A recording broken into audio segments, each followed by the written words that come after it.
নমস্কার সবাইকে, আমার কুকিং উইথ সোনেল রান্নার একটি নতুন ব্লগে আপনাদের সবাইকে স্বাগতম। আজকে আমার রান্নার মেনু হচ্ছে চিকেন স্টিক। তো চলুন দেখে নেওয়া যাক চিকেন স্টিক বানানোর জন্য আমাদের কি কি লাগছে।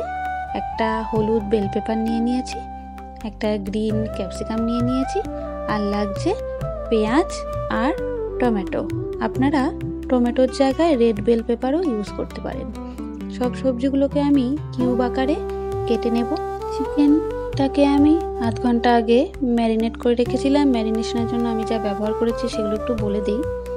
দই, সয়া সস, নুন, একটু কাশ্মীরি লঙ্কার গুঁড়ো, হলুদ, লেবু আর আদা রসুনের পেস্ট দিয়ে কিন্তু আমি আধ ঘন্টা আগে চিকেনটাকে ম্যারিনেট করে ফ্রিজ আপ করে রেখেছিলাম।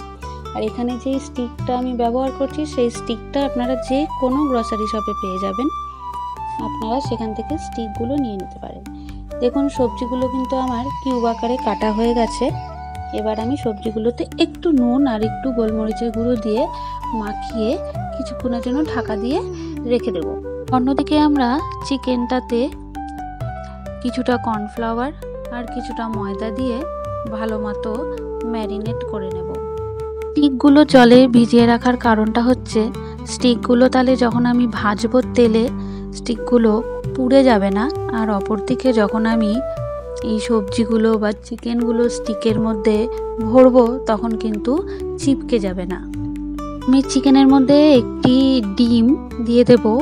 ডিমের সাদা অংশটা নিলে বেশি ভালো হয়, তবে আমি ডিমের হলুদ অংশটাও নিয়েছি। তারপর চিকেনটাতে ভালো করে কর্নফ্লাওয়ার আর ময়দা মিশিয়ে ভালো করে মাখিয়ে নেব। চিকেনটা ভালো মতন মাখা হয়ে গিয়ে পরে তারপরে এর মধ্যে যে আমি কিউব আকারে সব সবজিগুলো কেটে নিয়ে ম্যারিনেট করে রেখেছিলাম নুন আর গোলমরিচ দিয়ে, সেগুলোও কিন্তু এর মধ্যে দিয়ে ভালো করে মাখিয়ে নেব। সব ভালো মতন মাখিয়ে নিয়ে পরে এখন আমি একটা একটা করে স্টিকের মধ্যে সব গেঁথে নেব। একটু ভালো করে লক্ষ্য করবেন, স্টিকে আমি প্রথমে একটি সবজি দিচ্ছি, তারপরে একটি চিকেন দিচ্ছি, আবার একটি সবজি দিচ্ছি, তারপরে একটা চিকেন দিচ্ছি। এভাবে করে কিন্তু গেঁথে নিয়ে সবগুলো স্টিকের মধ্যে আমি সব কটা গেঁথে নেব। দেখুন আমার কমপ্লিট হয়ে গেছে সবগুলো। এবার কড়াতে সাদা তেল গরম করে আঁচটাকে আমি মিডিয়ামে করে স্টিকগুলো দিয়ে দেব। আঁচ কিন্তু হাই ফ্লেমে কেউ দেবেন না, তাহলে কিন্তু ভেতরে চিকেনটা শক্ত থেকে যাবে। মিডিয়াম ফ্লেমে করে এক পিঠ যখন ভাজা হয়ে যাবে তারপর উল্টো দিকটাও আমি উল্টে দিয়ে ভালো করে ভেজে নেব। একটু ধৈর্য ধরে ভাজতে হবে। দেখুন আমার কিন্তু ভাজা কমপ্লিট, আর দেখতেও কি সুন্দর লাগছে। এরকম করে আমি সব কটা স্টিক ভেজে নেব। তাহলে দেখুন খুব সহজ পদ্ধতিতেই আমরা কিন্তু বাড়িতে বসেই রেস্টুরেন্টের স্বাদে রেস্টুরেন্টের মতনই স্ন্যাক্স খুব চটজলদি বাড়িতে বানিয়ে নিতে পারছি।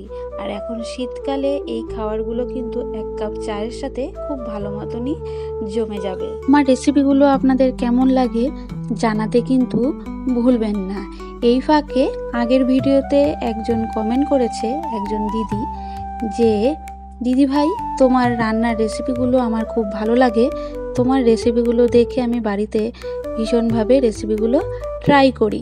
তোমাকে অনেক ধন্যবাদ আমার ভিডিওগুলো দেখে এরকম এত সুন্দর একটা কমেন্ট করে আমাকে আরও উৎসাহিত করার জন্য। তোমাকে অনেক ধন্যবাদ। দেখা হবে পরের ভিডিওতে। সবাই সুস্থ থেকো, টাটা।